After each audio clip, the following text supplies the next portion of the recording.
Utiliser les données de nos téléphones portables pour analyser nos déplacements en plein confinement. C'est ce qu'Orange a fait. Résultat, cette carte avec en bleu les zones avec beaucoup de départs au profit des zones en rouge. On constate par exemple que Paris et les stations de ski se sont vidées alors que la population de l'île de Ré a augmenté de 30%. Une analyse qui se fonde sur la géolocalisation. Lorsqu'on utilise notre mobile, il se connecte à une borne qui émet un signal. Dès qu'on se déplace, c'est une autre borne qui prend le relais. Pour Orange, la collecte de ces données peut aider pendant cette crise sanitaire. Plus les gens se déplacent, plus l'épidémie a des chances de se déployer. Et donc, on mesure l'intensité de ces déplacements en regardant heure par heure si la population est toujours la même.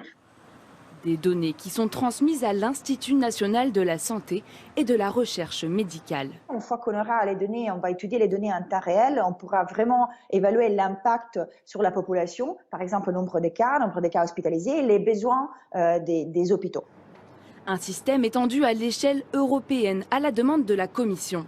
Mais au Parlement, des députés s'inquiètent de la protection des données. Orange répond qu'elles resteront complètement anonymes. Géolocaliser les malades infectés par le Covid-19 et retrouver les personnes qu'ils ont croisées grâce à leur téléphone, la piste est désormais envisagée par des chercheurs et par l'Élysée. Dans ce contexte, ce développeur français travaille depuis la semaine dernière sur une application mobile capable de repérer les contacts à risque grâce à la géolocalisation. On se connecte et on va avoir deux boutons, donc je me protège ou j'ai le coronavirus. Si vous contractez le Covid-19, libre à vous de le déclarer en ligne.